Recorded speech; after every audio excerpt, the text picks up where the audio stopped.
자, 여러분에게 한번 이런 좀 말씀을 드리면서 시작을 좀 해보고 싶어요.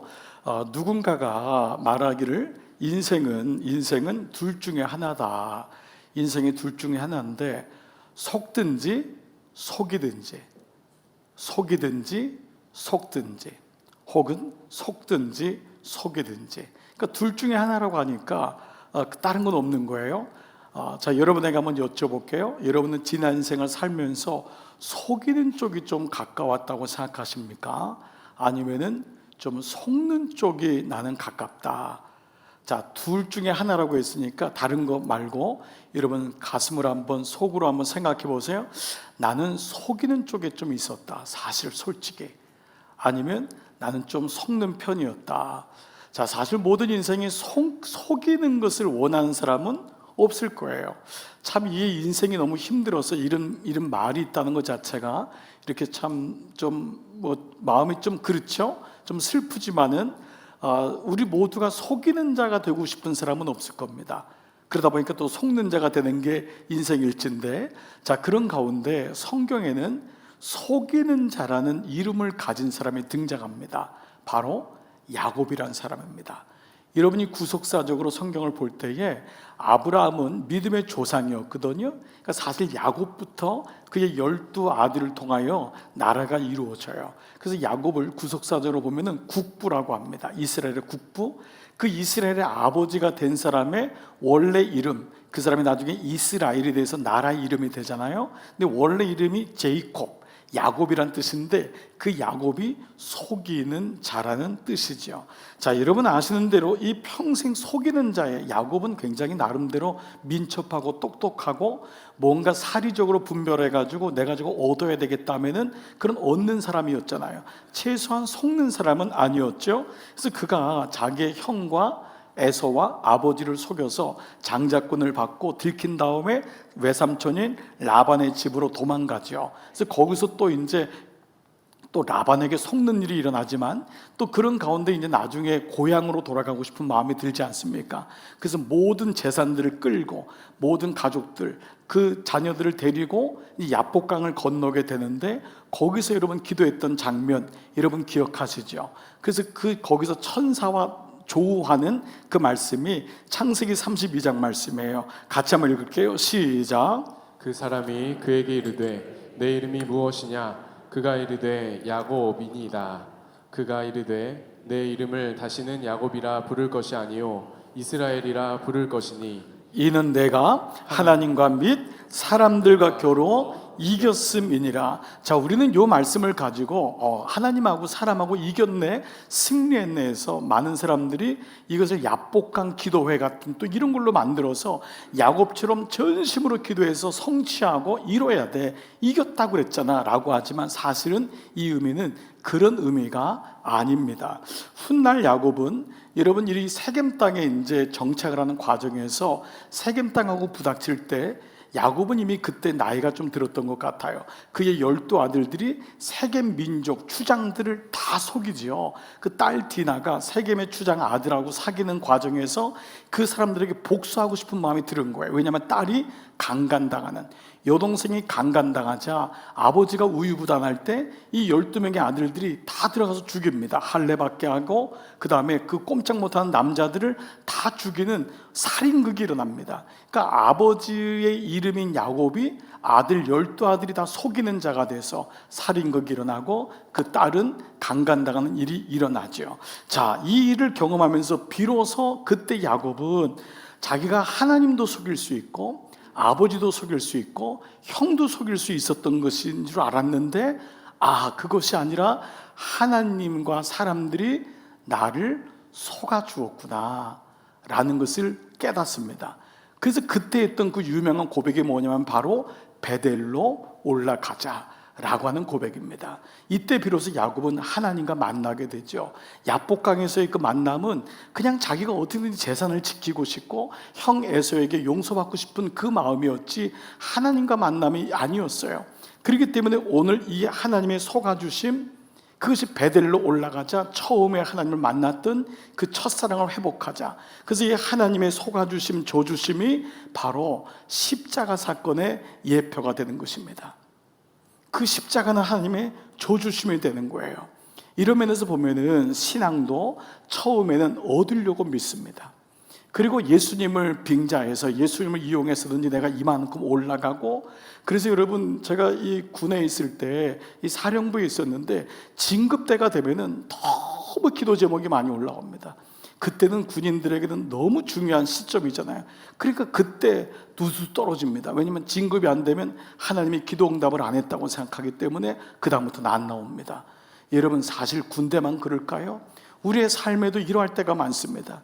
근데 사실 이러한 부분들이 신앙은 처음에 성취하고 이기고 뭔가 얻으려고 시작하지만 어느 날 말씀이 들려오고 하나님이 어떤 분인지를 알게 되면은, 그분과의 인격적인 만남이 되면은 하나님이 나를 속아주셨구나, 하나님이 내가 하나님을 속인 게 아니라 하나님이 속아주셨구나, 내가 평생 속이는 자로 살았구나라는 것을 알게 됩니다. 그런 가운데 내가 속이는 자니까 나는 절대로 아무나도 안 속을 거야 라고 했는데 평생 속이는 자가 아니라 속는 자로 살아왔음을 알게 됩니다. 그때 비로소 그것을 가리켜 우리는 거듭남, 회개, 돌이킴이라고 얘기합니다. 이것을 강조한 것이 바로 절기 예배입니다. 여러분, 절기라는 것은 하나님의 모든 이스라엘 백성들을 절기 때마다 다 모이게 했습니다. 아침부터 저녁까지, 그것도 부족해서 7일 동안 모든 번제물을 드리면서 속고 속였던 자신의 삶을 돌아보고, 그리고 하나님께 돌아와 그 죄를 결별하고 속아주신 하나님께 감사하고 오히려 그 하나님을 예배하게 하신 절기가 바로 그 모든 절기였어요. 이것이 절기를 주신 이유였던 것입니다. 그래서 절기는 하나님의 기회였던 거예요. 돌아오게 하는 거예요. 그래서 우리 교회가 지난 5년 전부터 이 절기 때 한 주간의 특세를 했던 이유는 뭐냐면 그런 이유입니다. 여러분, 우리가 말씀으로 돌이키는 시간이 없으면 절기에 무슨 감사가 있겠습니까? 이 바쁘고 그냥 정신없이 예배드리기 정신없는데, 여러분 오늘 아마 맥주 감사주일인지도 모르고 오신 분도 있을지 모르겠어요. 한번 손 들어보시기 바랍니다. 네, 왔더니 맥주 감사주일이네. 어떤 분은 왔더니 부활절이야, 왔더니 성탄절이야. 그분은 1년에 4번 나오시는 분인 거예요. 절기 때 오면은 성탄절이고 절기. 이 절기는 멈추어 서서 하나님을 바라봐야지만 이 감사가 나오는 거예요. 내가 속였던 인생이고 내가 속은 인생이었고 헛똑똑이었구나. 그런 하나님이 우리를 돌아오라고 말씀하시는 그 한 주간 동안 말씀이 들려야지만 감사가 나오고, 말씀이 들려야지만 회개가 나오기 때문에 우리도 지난 한 주 동안 여러분이 가정에서 또 몸된 교회에서 함께 새벽을 깨웠던 것이죠. 이런 의미로 본다면 여러분이 잘 아는 탕자의 비유 아시죠? 예수님의 가장 소중한 중요한 비유라고 하는 탕자의 비유의 주인공은 늘 말씀드리지만 집 나간 아들도 첫째 아들도 아니라 아버지의 저주심입니다. 아버지의 속아주심. 그 둘째 아들이 재산을 다 가져갈 것을 아버지는 알고도 줍니다. 그리고 첫째 아들이 마음에 아버지가 없다는 것을 알지만은 그 첫째 아들을 세워주는 거예요. 이런 과정에서 첫째 아들, 둘째 아들이 돌아올 것을 기대하는 것이 그 말씀인 것과 마찬가지입니다. 자, 이런 맥락에서 오늘 말씀은 이어집니다. 자, 예레미야의 주제가 뭐였죠? 돌아오라, 제발 돌아오라. 그러나 이스라엘 백성들은 듣지 않는 거예요. 또 들리질 않는 거예요. 그렇게 애간절을 태우는데 여러분 어떠세요? 하나님이 우리 자녀는 하나님의 선물이기도 하지만 우리 농담으로도 얘기하잖아요. 하나님의 소소한 복수라고. 니도 키워보라는 거 아니에요. 너도 안 돌아왔잖아. 여러분 별로 안 웃으시네요. 여러분, 우리가 애들 보러 목사님 어떻게 제 배에서 이런 애가 나왔는지 몰라요. 집사님 보세요. 그냥 집사님 거울 보세요. 뭘 자꾸 얘기해요. 아멘. 네, 오늘 말씀 끝. 네, 이거 하나만 여러분 아셔도 여러분 정말 그렇잖아요. 이스라엘 백성이 안 들리는 거예요. 여러분도 그럴 때 있지 않나요? 특별히 남편들도 나이가 들어서 비로소 깨달은 분이 많이 있는 것 같아요. 다 뭐로 들리죠? 구속으로 들리고 잔소리로 들려요. 이 가정 지키는 게 남편들에겐 별로 매력적인 게 아니에요. 남편들은 바깥으로 도는 거예요. 그래서 외도라고 하잖아요. 인생 젊었을 때 바깥으로 도는 거예요. 외도. 근데 이 성경은 그걸 뭐라 그러죠? 불륜. 하나님과의 관계가 깨진 것, 이것을 불륜이라고 해요. 하나님의 뜻을 따르는 걸 하나님의 경륜, 근데 그 뜻이 아닌 게 불륜, 오해도, 바깥에 길이 있다고 생각하는 거예요. 그러나 여러분, 그럴까요? 그건 구속이 아닙니다. 하나님이 우리를 구속하기 위해서 부른 게 아니잖아요. 구원, 구속이란 뜻은 구원의 뜻이지 우리를 속박하기 위한 게 아닌 것을 알고 있잖아요. 근데 이스라엘 백성은 하나님께 가는 게 구속받는다고 생각한 것 같아요. 말씀을 지키는 게 싫은 거예요. 이방인 백성에게 가고 우상들을 섬기면 자유하거든요. 거기는 여자들 마음대로 선택할 수 있거든요. 예배 끝나면 음행하거든요. 뭐 그러니 얼마나 자유함이 있어요. 그러니 여러분, 오늘 이 말씀이 안 들리는 거예요. 그러나 반역의 결과는 처참했습니다. 뭐든지 원인이 있으면 결과는 있을 수밖에 없습니다. 자, 그 결과가 뭐냐? 어제 말씀의 마지막 말씀인데요, 5장 9절이에요. 여호와의 말씀이니라 내가 어찌 이 일들에 대하여 벌하지 아니하겠으며 내 마음이 이런 나라에 보복하지 않겠느냐. 하나님이 오죽했으면 너희들이 이렇게 하고도 용서받을 수 있다고 생각하느냐? 여러분, 이게 우리의 모습이잖아요. 너희가 이러고도 네가 하나님께 축복을 받겠다고 생각하느냐? 정말 너는 양심이 있느냐? 뭐 이런 메시지 아닙니까? 한마디로 그들은 뭐예요? 오늘 이렇게 된 이유를 오늘 11절부터 12절에 이렇게 말씀해요.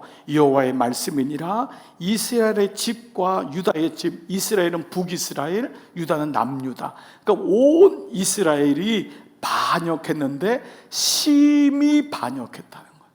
그냥 반역한 게 아니에요. 심히 결사적으로 반역했대요. 그들이 여호와를 인정하지 아니하며, 이번 특세 때 말씀 가운데 단어 중에 인정이라는 것, 이거 너무 소중하다. 내가 어떤 죄를 졌는지, 내가 잘못한 것을 인정해야 됩니다. 근데 보통 우리는 인정하지 않습니다. 남의 눈에 있는 티는 잘 보여요. 여러분 어떠신가요? 여러분 중에 똑똑하신 분들이 남에게 잘 보입니다. 예, 제가 어저께도 잠시 이렇게 동네를 좀 도는데 이 남자분들이 가는데 완전히 뭐 나라를 들었다 내렸다 막 그러더라고요. 완전히 뭐 대통령 이상이에요. 이 나라가 이 꼴이 되니까 이렇지. 근데 두 분 보니까 별로 잘 사는 것 같지도 않은데 온 나라를 가지고 제가 왜 그러냐 했더니 이 기질적으로 우리는 다른 게 잘 보이는 거예요. 그러다가 나 스스로 보면은 사실 내가 그럴 만한 존재가 안 됩니다. 그래서 우리 자식 키워놓고 보면 남의 자식 얘기할 게 없다는 거, 이거 경험합니다. 제가 목회하면서 깨달은 게 남의 교회 얘기할 게 없더라고요. 내가 내 성도들 보기도 바쁘고 우리 성도들도 양육이 안 되는데 뭐 이 교회가 어떠고 저 교회가 있다고 이거 얘기할 계제가 안 돼요. 그러니까 오늘 말씀이 뭐냐면 인정하지 아니하며 말하기를 여호와께서는 계시지 아니하니. 이제 여기까지 간 거예요. 하나님이 어디 계시냐? 어디 계셔? 이런 마음까지 온 거예요. 그리고 뭐지요? 재앙이 우리에게 임하지 아니할 것이요 우리가 칼과 기근을 보지 아니할 것이라. 이들은 속았던 거예요. 하나님은 사랑이야. 하나님은 위로하셔. 그러니까 어떤 분은 말씀을 듣다가 견책을 들으면 견디지를 못하는 거예요. 근데 여러분, 예레미야는 이 견책과 이 메시지를 무려 40년 동안 합니다. 그러니까 분명히 하나님 말씀을 듣지 않았으면 이거 못합니다. 그러니까 하나님 말씀을 명확히 들었기 때문에 이스라엘을 만날 때마다 너에게 심판이 임한다. 그냥 얘기한 게 아닙니다. 여러분 지금 짧은 시간 얘기해도 벌써 얼굴이 별로 표정이 또 굳어 있잖아요. 그래서 오늘 목사님 좀 위로 좀 해주세요. 그런데 여러분, 이 예레미야가 오늘 위로를 하면 제가 위로를 할 텐데 여러분 위로를 안 해요. 하나님 말씀을 가지고 이렇게까지 심하게 얘기합니다. 그런데 이들은 하나님이 사랑만 주신다고 생각했던 거잖아요. 그래서 우리가 5장 13절 이어지는 걸 보면은요, 선지자들은, 당시에 있던 선지자들은 바람이라. 이 사람들은 속이는 사람이었어요. 좋은 일이 있을 겁니다. 그들이 죄 짓고 왔는데도 그냥 축복하고 아무 문제 없을 겁니다. 그들의 죄를 드러내지 않았던 거예요. 그들의 아픔이 뭔지를 몰랐던 거예요. 그래서 일주일에 예배 드린 다음에 6일 동안 행음한 다음에 불륜 저지르고 외도한 다음에 왔는데도 또 축복하고. 그러니까 그 나라 백성들은 뭐예요? 모르는 거예요. 그래서 계속적인 말씀 보세요. 말씀이 그들의 속에 있지 아니한즉, 선지자들의 마음속에 말씀이 없으니까 그같이 그들이, 백성들이 당하는 겁니다. 부모가 말씀이 없으면 자녀가 당하고, 목사가 말씀이 없으면 성도가 당하는 거예요. 그러니까 오늘 이 말씀이 너무 충격적인 말씀이 아닐 수가 없어요. 그래서 그렇게 속고 속이는 이스라엘을 하나님이 뭐라고 합니까? 14절, 그러므로 만군의 하나님 여호와께서 이와 같이 말씀하시느니라. 그러니까 명확한 거예요. 이와 같이 말씀하신다. 뭐라고 말씀하시죠? 너희가 이 말을 하였은즉 볼지어다 내가 너 입에, 예레미야의 입에, 내 입에 있는 나의 말을 불이 되게 하고. 그러니까 보통 불이라는 것은요, 어떤 이 회개도 일으키고 신약에 와서는 성령의 불이라고도 하잖아요. 하나님의 은혜를 가리킬 때도 있거든요. 불 같은 은혜. 근데 여기서의 불은 뭐죠? 소멸하는 불입니다. 심판의 불. 그러니까 우리에게는 하나님 말씀은 우리를 정말 회개하게 하고 하나님의 뜻에 순종하게 하는 자에게는 생명의 불이 되지만은 그 말씀을 계속 거부하고 그 말씀을 알지 못하는 자에게는 결국 심판의 불이 된다라는 것을 말씀하세요. 그래서 지금 예레미야에게 너의 입에 있는 그 말을 불이 되게 해서 너희 백성들을 나무가 되게 하겠다. 그런 나무에 불이 닿으면 뭐 남아있는 게 있겠습니까? 그러니까 이게 예레미야의 사명이었고 오늘 이 말씀을 얘기하고 있어요. 그래서 여러분이 15절부터요 17절까지 보면은 이방 민족에 의한 심판이 예언됩니다. 북쪽에서부터 그 너희가 알지 못하는 언어를 가진 바벨론, 그 백성들이 내려오게 될 것이다. 그 내려왔는데 그들이 얼마나 초토화시킬 건지를 얘기하는 게 17절까지고 그 가운데 이제 18절 하나만 남은 거잖아요. 자, 그런데 이렇게 그들이 스스로의 죄에 대해서 인정하지 못하고 항복하지 못하는 근원적인 문제가 뭐였죠? 우리 지난 주일날 말씀 기억하시죠? 2장 13절에 있는 말씀, 이스라엘 백성이 두 가지 악을 저질렀다고 했죠. 자, 뭐였죠? 두 가지 악, 내 백성이 두 가지 악을 행하였나니 첫 번째는 생수의 근원 되시는 하나님을 버린 거예요. 생수의 근원 되는, 우리가 이 근원 되는 버린 것을 지난 주일날 말씀을 통해서 배웠습니다. 주일날 예배 빠진 것 이게 아닙니다. 봉사 안 한 것 이거 아닙니다. 헌금 안 한 것 이거 아닙니다. 이게 뭐죠? 말씀 없이 산 것. 말씀 없이 산 것이 나를 떠났다 그랬어요. 그러니까 말씀이 안 들리면은 다른 길로 가는 거예요. 그래서 말씀의 도라고 합니다. 말씀의 길. 그 말씀의 길이 없으면은 다른 길, 그것을 외도라고 하는 거예요. 그게 바로 성경에서 계속적인 우상 숭배, 우상 중독이 오고 실제로 우리의 삶에도 신앙만이 아니고 삶도 그렇게 갑니다. 그래서 오늘 이 말씀이 나를 버린 것과 또 두 번째 뭐냐면 하나님 없이 스스로 웅덩이를 파는데 그 웅덩이가 밑이 터진 웅덩이라는 거예요. 참 기가 막히죠. 그렇게 애를 썼는데 만약에 누군가가 인생을 마무리할 때 하나님 내가 평생 웅덩이를 팠는데 밑이 터진 웅덩이였습니다. 그렇다면 여러분 기가 막히잖아요. 이 두 가지 모습이 이스라엘의 현 주소였던 거죠. 이거를 깨달으라는 것입니다. 이거를 인정하는 게 예배입니다. 그때 위로가 진정한 위로가 될 줄 믿습니다. 값싼 위로가 아니라 내가 어떤지를 깨달을 때 그때 눈물이 나고 그때 감격이 되지 않습니까? 그냥 어떤 찬양 가사나 어떤 말씀에 하나가 딱 스치기 때문이 아니라 내가 어떠한 자가 고백이 되니까 그것이 말씀에 의한 위로가 되는 것과 마찬가지죠. 자, 그런데 하나님의 본심은 여기서 끝나지 않습니다. 하나님은 매를 드는 게 목적이 아닙니다. 부모가 자녀를 때리는 게 목적인 부모가 어디 있겠습니까? 하물며 하늘에 계신 아버지께서 그러하지 않겠습니까? 멸망을 주기 위한 게 아버지의 본심이 아니었어요.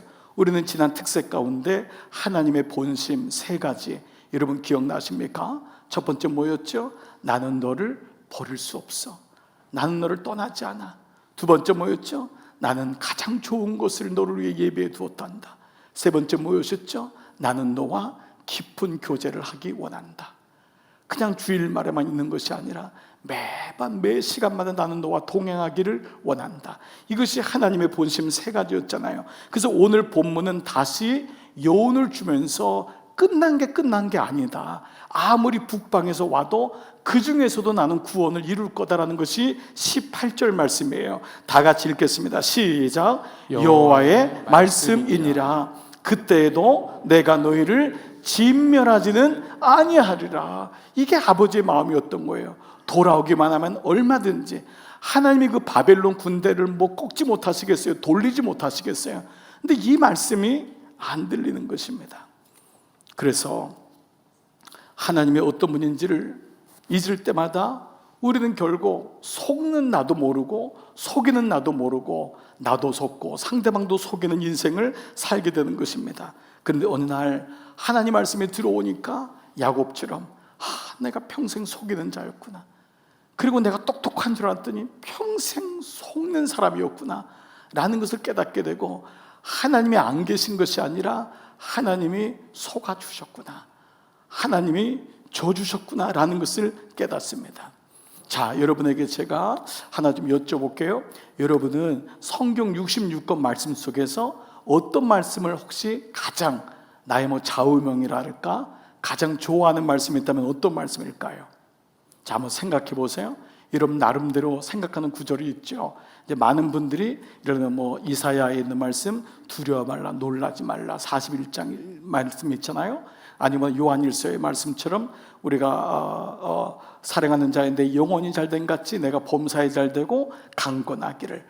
어떤 사람은 요한복음 3장 16절, 어떤 사람은 범사에 감사하라, 기뻐하라, 여러 말씀들을 여러분 좌우명을 가졌을 거예요. 저에게도 말씀이 있어요. 제가 지난 CBS에서 한 프로에 갔는데 그 프로에서 이 질문을 하고 돌발 질문하는 거예요. 목사님에게 가장 그 좌우명 같은 좋아하는 구절이 어떤 구절이냐? 저는 서슴없이 창세기 1장 2절이라고 했습니다. 이 구절입니다. 땅이 혼돈하고 공허하며 흑암이 깊음 위에 있고, 이게 제가 가장 좋아하고 저의 좌우명이 있는 구절입니다. 왜 그럴까요? 이게 저의 정체이기 때문에 그렇습니다. 이것이 없으면 저는 얼마든지 하나님 위에서 하나님도 없다고 하고 하나님을 빙자해서 살 수 있는 그런 가능성이 너무 많기 때문이에요. 그래서 제가 처음 예수님 만날 때 이 구절에서 무릎을 꿇고 저는 이런 존재입니다. 그게 저의 인격적으로 주님을 만났을 때 주께 주셨던 말씀이에요. 하나님, 저는 혼돈입니다. 하나님, 저는 공허입니다. 하나님, 저는 깊은데 그 어둠이, 흑암이 깊다, 아주 깜깜한 어둠입니다 라는 것입니다. 이게 없으면은 나는 그냥 나름대로 늘 나에게 점수를 주는 거예요. 내가 이만큼 살았지, 나 이 정도면 괜찮지 라는 생각을 합니다. 게다가 제 이름이요, 찬자 영자가 찬이 빛날 찬자인데요, 우리 돌림자입니다. 저희 집에 저희 형님은 찬자 국자를 쓰시고 저는 찬자 영자를 쓰는데, 이게 빛날 찬에다가 또 영은 비출영입니다. 그러니까 빛나고 비추니까 빛이에요. 여러분, 제가 이래봐도 빛이라니까요. 이름이 완벽한 거예요. 빛나고 비추니까. 비웃는 분들이 좀 계신 것 같아요. 빛나고 빛이라니까. 그래서 별로 화장도 안 해도 얼굴이 빛나고 조명도 이 조명빨도 받는 것 같고 빛이에요. 게다가 또 성은 베풀장이에요. 그러니까 빛을 베풀라. 부모님이 이름은 기가 막히게 지어준 거예요. 근데 장명소에서 지었대요. 기도하면서 지은 게 아니라. 그러니까 저는 장명소니까 세상 사람들이 지은 거니까 그냥 네가 빛이니까 너가 빛된 존재야, 많이 그렇게 살아라. 그러니까 하나님 없이도 뭐예요? 인본주의적으로 완전히 그렇게 사는 거예요. 네가 빛이야. 그게 제 이름이에요. 너 마음대로 빛을 베풀어. 그게 빛인 것입니다. 그랬던 제가 저희 가정은 저를 지었던 가정 아니에요? 정말 우상숭배, 정말 지겹게 우상숭배한 가정 아닙니까? 그런 가정에서 제가 신학교를 간 거예요. 여러분, 이게 상상이 가세요? 여러분, 제 마음에 얼마나 큰 감격이 있고, 정말 이건 뺏길 수 없는 거잖아요. 그 신학교가 뭔지는 모르지만 하나님 사랑하는 사람이 가고 목사가 된다. 그 장로님 권사님들이 그 중학교 고등학교 때 그냥 너는 하나님이 부른 것 같다, 네가 음성을 못 들으니까. 근데 저도 사실 음성을 들었는데 그게 목사가 되는 줄은 저는 몰랐어요. 근데 교장 선생님, 교사 선생님들이, 심지어 학교 선생님까지도 저는 사실은 의사가 되고 싶었다고요. 공부를 잘해서가 아니라 그 의사가 돼서 어머니가 하도 아프다고 하니까 어머니 안 아프게 하는 게 의사가 되는 게 아닌가 그랬는데 신학교를 가게 된 거예요. 얼마나 감격이에요. 그런데 그 첫날 시간도 있잖아요. 1983년 3월 2일 아침 9시 부천에서 1호선을 타고, 제가 그때 부천에 있었거든요. 서울역에 내렸어요. 서울역에 내려가지고 버스 정거장에서 서대문까지 짧지만 버스를 타고 가는 거리였습니다. 그 버스 정거장에 있는데 아저씨들이 다 여러분처럼 양복 입은 아저씨들, 다 근사한 아저씨들이 있는 거예요. 그 뭔가 했더니 그게 여러분 알다시피 야바위, 이 컵 3개 가지고 이렇게 돌리는 거 여러분 아세요? 제가 이거 잘 돌립니다. 그래서 이 3개 가지고 돌려가지고 한 군데를 딱 집으면은 10배, 5배, 10배를 주는 거예요. 근데 너무 다 점잖은 아저씨, 넥타이 다 메고 아저씨들이 있으면서 이렇게 하는데 틀리는 거야, 아저씨들이. 근데 내가 집은데 맞는 거예요. 내가 속으로 왜 틀리지? 내가 걸면 되는 거 아닌가 했더니만 옆에 있는 아저씨가, 학생 돈 있어? 제가 처음에 없어요.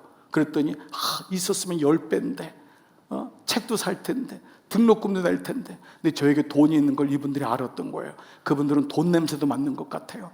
그래서 돈이 있지? 그래서 걸으면 내가 도와줄게. 근데 거기 있었던 7, 8명이 다 야백꾼이었어요. 알고 봤더니 저 한 명을 속이려고. 저는 거기 미끼에 보이스피싱 된 거예요. 피싱이 된 거예요. 그러면서 저한테 얼마 있냐고 했더니 제가 그때 20만 원 있었다고요. 큰 돈이었어요. 등록금 내려고 일부였지만요. 그래서 10만 원을 딱 꺼냈어요. 그랬더니 이거 오면 50만 원 주는데. 그래서 걸라는 거예요. 내가 그냥 걸려고 할 일도 안 했는데, 그때 사실 걸려고 했죠. 그렇지만은 난 이거 해야 되나 말아야 되나 하는데 확신을 가지고 여기다 걸라는 거예요. 딱 걸었는데 여러분 어떻게 됐을까요? 아닌 거예요. 순식간에 없어진 거예요. 분명히 몇 번이나 연습할 때는 맞았는데 순간 다리에 힘이 쭉 빠지고, 아저씨 이거 저 등록금 낼 거 했더니 갑자기 옆에 있었던 사람들이 다 폭군으로 바뀌는 거예요. 탁 뺏어버리는 거예요. 순간적으로 울음이 터진 거예요. 다리에 힘이 빠지더라고요. 죽을 줄 알아. 임마 없는 거야. 그러더니만 날 또 끌고 가더라고요. 내가 이 얘기는 안 했는데요. 끌고 가서요 나머지 10만 원까지 딱 칼을 들더라고요. 그게 제가 처음 신학교 갈 때 만났던 어른들이었습니다. 저는 그때 제가 어떤 존재인지를 첫 번째 알았어요. 나는 공허고, 나는 흑암이고, 나는 혼돈이구나. 그리고 내가 앞으로 살아가야 될 세상이 어떤 세상인지를 알았어요. 그리고 내가 목회해야 될 이 세상이 어떤 세상인지를 그때 알게 됐어요. 그런데 하나님 말씀은 창세기 1장 2절에 혼돈과 공허와 깊은 어둠에서 끝나지 않았습니다. 그래서 제가 그 다음에 가장 좋아하는 구절은 창세기 1장 3절 말씀입니다. 바로 이 구절입니다. 하나님이 가라사대 이르시되 빛이 있으라 하시니 빛이 있었고. 저는 이 말씀 때문에 너무 감격하고 주님 앞에 정말 울 수밖에 없었어요. 나는 공허요, 나는 어두움이요, 나는 혼돈이었는데 하나님 말씀하시면 되는구나. 하나님 말씀을 따라가면 되는구나. 따라가지 않으면은 나도 속고 남도 속고 평생 이렇게 사는구나. 이것을 알았던 사도 요한은 요한복음 1장 1절과 14절에서 태초에 빛이 계시니라. 태초에 빛이 있었는데 이 빛이 준 게 뭐냐면 말씀이었단 말이에요. 이 말씀이 하나님과 함께 계셨으니 이 말씀이 곧 하나님이시니라. 그런데 더 놀라운 거는요, 요한은 이 말씀이 육신이 되어 예수 그리스도가 인간의 모양을 가지고 이 땅에 우리를 구원하시기 위하여 육신이 되어 우리 가운데 거하심에 우리가 그의 영광을 보니 아버지의 독생자의 영광이요 은혜와 진리가 충만하더라. 그렇습니다. 이때 비로소 가짜에서 나올 수가 있는 겁니다. 이때 비로소 진짜가 무엇인지를 알게 되더라고요. 이때 비로소 세상이 어떠한지를 알게 되고, 이때 비로소 내가 헛똑똑이었구나 깨닫게 되는 것입니다. 말씀이 없으면 우리는 다 이중신앙과 혼합신앙에 빠집니다. 하루는 주님을 위해서 주님 날 도와주세요 라고 얘기했지만 6일 동안은 내 힘으로 삽니다. 그래서 속입니다. 여러분 중에 여기 선생님이라고 속이지 않는 분이 있을까요? 선생님들도 고백하더라고요. 선생을 하는데도 너무 많이 속인대요. 학부모도 속여야 되고 교사끼리도 속여야 되고. 여러분 중에 정직한 직업을 다니면 속이지 않습니까? 직장생활 이만큼 하려면 속이지 않고 여러분 올 수가 없습니다. 여러분 이 정도 위치까지 오려면 속이지 않고 올 수가 없습니다. 가게 하시는 분 날마다 믿진다고 하지만 안 속이십니까? 매일마다 속이지 않습니까? 여러분, 자녀를 키우면 안 속입니까? 자녀 양육하면 해서 대학교 갈래도 다른 애들 떨어뜨려야 돼요. 속여야 됩니다. 근데 알고 봤더니 내가 속는 인생을 살고 있었던 것입니다. 모두가 높은 산에 있는 욕망과 푸른 나무 밑에서 몰래 했던 행음이 우리 가운데 있었던 거예요. 이것이 말씀을 떠난 인생임을 말씀하고 있습니다. 여러분에게 제가 한 형제를 소개해드리고 싶습니다. 이번 우리 양육자 2기를 졸업한 형제인데요, 우리 비전 공동체에 속해 있는 이원민 형제의 고백인데, 여러분 같이 비디오로 짧지만 우리 형제의 고백을 같이 한번 나눠보겠습니다. 안녕하세요. 1대1 제자 양육 동반자 과정을 마치고 2기 양육자반을 갓 졸업한 비전 공동체 이원민이라고 합니다. 하나님은 탕자와 같던 저를 작년 봄에 막대기로 치셔서 부르셨습니다. 준비할 새도 없이 느닷없이 닥쳐온 죽음의 공포 앞에서 제가 자랑하던 어떠한 것도 전부 허무한 티끌 같음을 보게 하셨습니다. 하나님을 떠나 있던 제 존재 자체가 공허한 황무지에 흙 한 줌에 불과함을 알게 되었습니다. 스스로 뿌린 씨앗을 거두며 들숨 한 번이, 내딛는 한 걸음이, 그리고 입에 넣는 한 숟가락의 음식이 몸에 받아들여지는 것조차 당연한 것이 아님을 알게 되었습니다. 가족도 의사도 내 머리도 그 무엇도 의지할 수 없었던 과정에서 하나님은 말씀, 곧 예수 그리스도만이 유일한 피난처이시자 의지할 반석임을 알게 하셨습니다. 모태신앙이었음에도 제 안에 말씀이 없음을 깨달았고 하나님 알기를 원하며 말씀을 갈급했습니다. 그즈음 강남중앙교회로 인도하셨고 동반자 과정은 마치 하나님의 예비하심처럼 느껴졌습니다. 당시엔 사람과 말을 나누는 것조차 힘든 몸이었기에 교회 등록도 동반자 과정도 두려웠습니다. 그러나 예배마다 애통하게 하시고 위로로 격려하셨습니다. 그렇게 성령님의 도우심에 힘입어 교회 등록과 동시에 동반자 과정을 신청했습니다. 동반자 과정을 지나며 살아계신 하나님을 체험하고 은혜를 누리며 주님 안에서 진정으로 자유한 것이 무엇인지 알게 되었습니다. 처음 신청할 땐 동반자 과정으로 주님을 지식적으로 더 아는 것이 마치 제가 해야 할 숙제이자 짐으로 여겼습니다. 그러나 그 과정을 지나며 하나님은 알을 넘어서 삶으로 당신을 보여주셨습니다. 짐이 아니라 은혜임을 가르쳐 주셨습니다. 하나님은 모든 삶의 순간으로 일하셨습니다. 때로는 고민하게도 하시고, 때론 낙담하게, 때론 강팍해진 저를 내버려 두시기도 하셨습니다. 그러나 언제나 말씀으로 깨닫게 하시고 위로하셨습니다. 오직 믿음만 붙잡도록 격려하시고 결국엔 모든 시선을 예수 그리스도께로 향하게 하셨습니다. 삶에서 역사하심으로 말씀이 믿음으로 마음에 심기도록 하셨습니다. 지나보니 내버려 두신 것처럼 느껴진 시간도 결국은 더 큰 은혜를 위해서였음을 알게 되었습니다. 짧은 간증 안에 마치 놀라운 우연처럼 느껴진 하나님의 수많은 역사하심을 전부 담을 수가 없습니다. 그러나 분명한 한 가지는 저를 다시는 버림받은 황무지라고 부르지 아니하시고 기뻐하는 자녀라고 부르심을 동반자 과정으로 알게 하셨다는 것입니다. 하나님은 믿음의 한 걸음을 내디딜 때 삶으로 역사하셨습니다. 여전히 모르는 것과 궁금한 것이 많으나 이제는 두려움이 아니라 주님이 주신 사랑 안에서 평강으로 기다릴 수 있습니다. 모든 삶의 영역에서 당신의 질서로 회복시키시는 하나님을 찬양합니다. 이 간증을 들으시는 모든 분도 주님이 주시는 사랑 안에서 주님과 하루하루 추억 쌓아가시길 소망하고 축복하고 기도드립니다. 네, 우리 한번 박수로 여러분 한번 같이 축복했으면 좋겠습니다. 여러분, 저는 우리 형제의 이 간증을 들으면서 외람되지만 믿음은 나이하고 관계가 없다. 우리의 신앙의 연륜하고도 관계가 없다. 원민 형제는 올해 32살이라고 얘기를 들었어요. 얼마든지 하나님의 음성이 들리면 우리의 인생은 황무지 같은 인생, 속는 인생에서부터 이제는 속지 아니하고 참된 것을, 진짜를 의심하지 않고 가짜를 속지 않는, 따라가지 않는 인생으로 회복시킬 수 있다고 저는 믿습니다. 지난 인생 속에서 여러분의 삶에 속았던 일도 많았을 거예요. 너무 낙심하고 내가 이것밖에 안 되나. 또 어떤 분은 예수를 믿으면서 정말 똑똑하고 잘 나가는 것 같은데 어느 날 말씀이 들리니까 이렇게 살면 안 되겠구나 라는 마음도 들게 될 것입니다. 우리 모두는 사실 야곱 같은 사람입니다.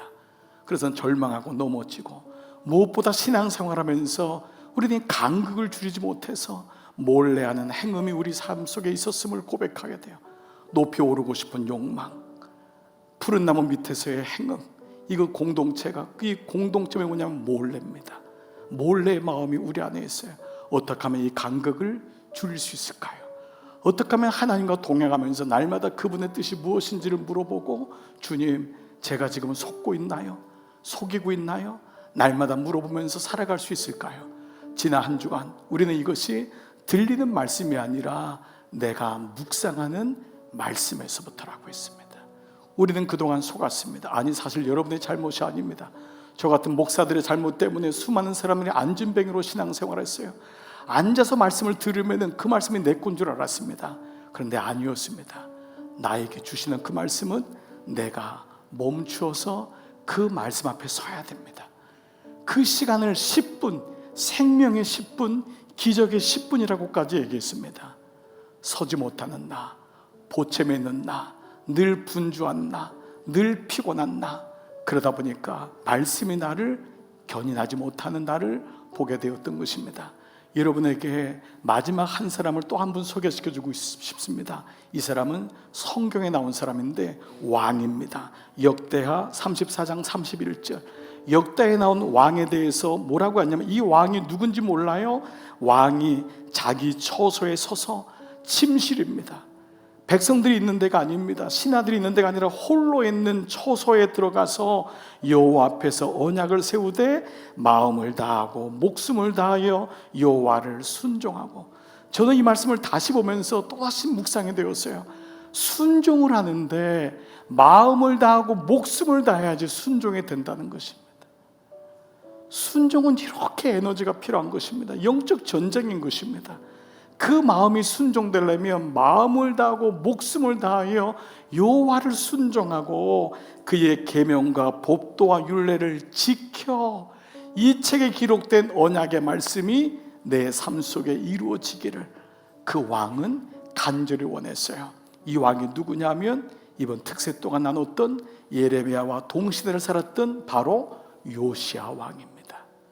요시야는 16살에 하나님의 부름을 받고 26살에 종교개혁을 일으키면서 할아버지 므낫세가 50년 동안 초토화됐던, 75년 동안 아무도 찾지 않았던 말씀을 찾아서 그 말씀을 읽고 두려워 떨면서 자기 침실에 들어가 마음을 다하여 목숨을 다하여 하나님 순종하겠습니다, 그리고 이 말씀대로 살겠습니다 고백했는데, 이 요시야에 대해서 열왕기에서는, 열왕기하 23장 25절에서는 뭐라고 말하냐? 요시야와 같이 마음을 다하며 뜻을 다하며 힘을 다하여 모세의 모든 율법, 우리에게 바로 성경 말씀, 하나님 말씀을 따라 여호와께로 돌이킨 왕은 요시야 전에도 없었고 요시야 후에도 그와 같은 자가 없었더라. 이게 요시야입니다. 사랑하는 여러분, 우리 모두를 하나님의 요시야로 부르시는 거예요. 한 사람 찾기를 원하십니다. 대단한 일을 못해도 괜찮습니다. 여러분 대단한 헌신 못해도 괜찮습니다. 여러분 직분이 얕으셔도 괜찮습니다. 그게 중요한 게 아닙니다. 신앙의 연수가 짧아도 괜찮습니다. 오늘 처음 교회 나오신 분 괜찮습니다. 나이가 연약해도 괜찮습니다. 나이가 드셔도 괜찮습니다. 내 인생의 첫 시간 10분을 하나님 말씀으로 시작하겠다. 의지와 마음과 뜻을 다하여 오늘 정하십시오. 그것이 이번 절기를 통해 주시는 하나님의 매듭입니다. 하나님이 우리 모든 교회에게 명령하시는 것입니다.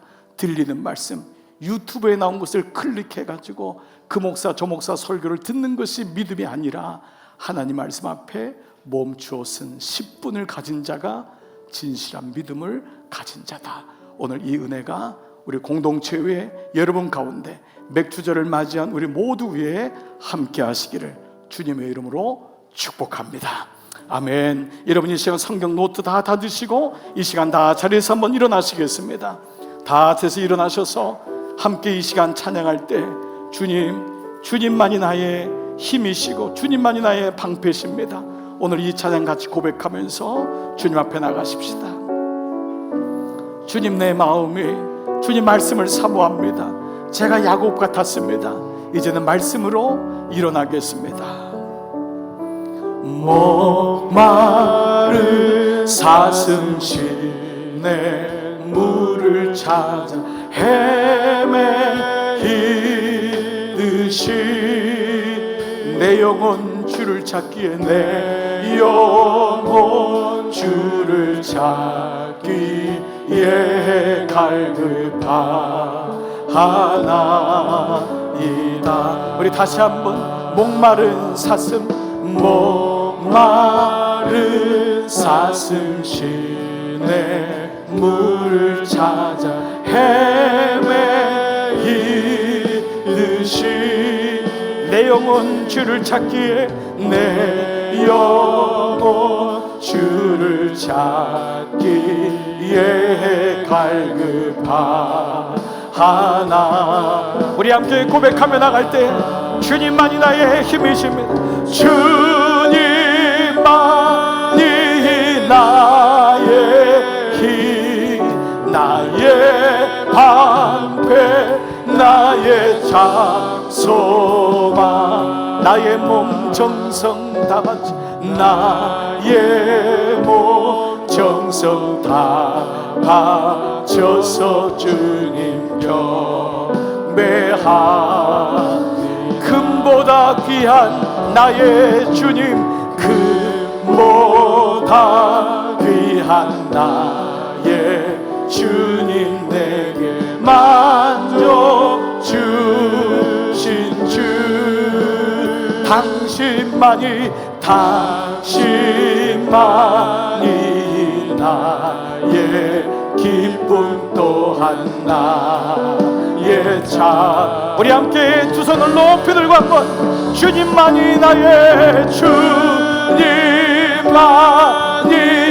나의 힘, 나의 방패, 나의 장소만, 나의 힘, 나의 몸 정성 다 바쳐서 주님 겨. 우리 이 시간 말씀 붙잡고 의지적으로 결단하며 함께 고백하며 나가시겠습니다. 살아계신 아버지 하나님, 오늘 맥주절 아침에 주님, 저희들이 주님 앞에 모였습니다.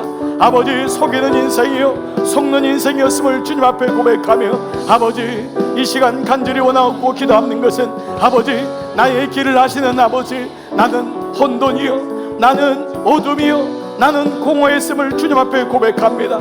그런데 주님 말씀하여 이르시되, 하나님이 가라사대, 하나님 그때 빛이 있었습니다.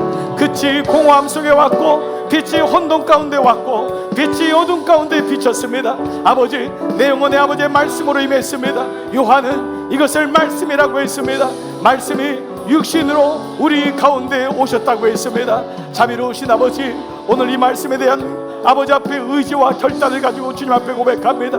아버지, 클릭하여 듣는 그 뿌려지는 흩어진 말씀이 아니라 주님 앞에 멈추어서서 주님의 말씀을 내가 목도하고 주님 내게 말씀하시는 그 말씀을 내가 듣겠나이다. 아버지, 내가 듣겠나이다. 오늘 이 결단이 이번 우리 맥주절에 우리 강남중앙교회 온 교우들에게 고백이 이루어지게 하시고, 이 고백이 가정으로가 밤 9시에 하나님 앞에 무릎을 꿇고 부부가 서로 말씀을 나누고, 형제가 말씀을 나누고, 가정이 말씀을 나누며 저녁에 말씀의 묵상이 이어져서 아버지, 말씀 없이는 살 수가 없습니다. 주님만이 나의 말씀이요, 주님만이 나의 힘이시요, 주님만이 나의 고백임을 주님 앞에 고백합니다. 주님 항복합니다. 주님 항복합니다. 인정합니다. 주님, 나는 혼돈이요, 주님 나는 공허요, 주님 나는 어둠이었습니다. 아버지, 이 땅을 살아갈 수 있는 자신이 없습니다. 이 땅을 살아갈 수 있는 실력이 없습니다.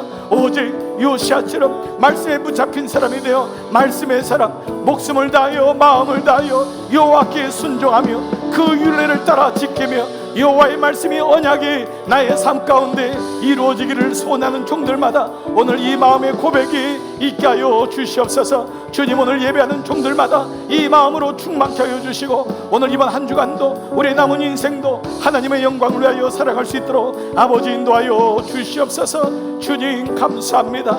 주님 감사합니다. 영광 받으시옵소서. 감사를 드리옵나이다. 자비하신 아버지, 오늘 주님 앞에 결단하고 기도하는 종들이 있습니다. 아버지, 그동안 내가 살았지만 속고 살았고 속이고 살아왔습니다. 요셉의 야곱의 인생이 나의 인생이었음을 주님 앞에 고백합니다.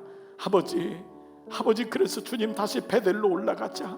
이 고백이 오늘 종들에게 있어서 오직 말씀만이 나를 견인하는 그 말씀임을 오늘 말씀을 통하여 다시 깨닫게 하심을 감사합니다. 이제 내 차례입니다. 주님, 이렇게 나에게 찬스를 주시고 이렇게 말씀하셨는데 또 물에 물 탄 듯 술에 술 탄 듯 하면 안 되게 오늘 공동체가 함께 기도하며 목장들이 함께 기도하며 양육자들이 동반자가 함께 기도하며 함께 어린아이로부터 어른들까지 이 맥주 감사절이 나의 인생의 생명의 10분을 만드는 그 시간으로 삼고자 합니다. 아버지, 오늘 종들에게 이 시간이 있게 하여 주시옵소서. 이 시간에 기름 부어 주시옵소서. 하루의 첫 시간의 말씀을 통하여 악한 영에게 속지 아니하고 험한 것에 따라가지 아니하며 외도의 길이 아닌 불륜의 길이 아닌 하나님의 길을, 하나님의 뜻을 이루는 남은 인생, 수치와 부족함의 인생이 아닌 하나님께 붙들리는 인생으로 인도하여 주옵소서. 부모가 말씀 안에 무릎 꿇으면 아이들도 돌아옵니다. 내가 말씀을 찾으면 아이들도 목말라 찾습니다. 아이들이 부모를 말씀을 떠난 것은 내가 말씀을 떠났기 때문이었습니다. 이 말씀이 들리게 하시고 인정되게 하셔서 오늘 예배하는 종들에게 잘 박힌 못처럼 새겨지게 하기를 원하옵고 기도합니다. 아버지, 이 시간 종들을 파송합니다. 이번 한 주간도 말씀으로 승리하는 우리 모두 되게 하여 주시옵소서. 성부와 성자와 성령의 은총이 머릿속의 모든 종들을 위해 이제로부터 영원토록 함께 하시기를 간절히 축원하옵나이다. 아멘.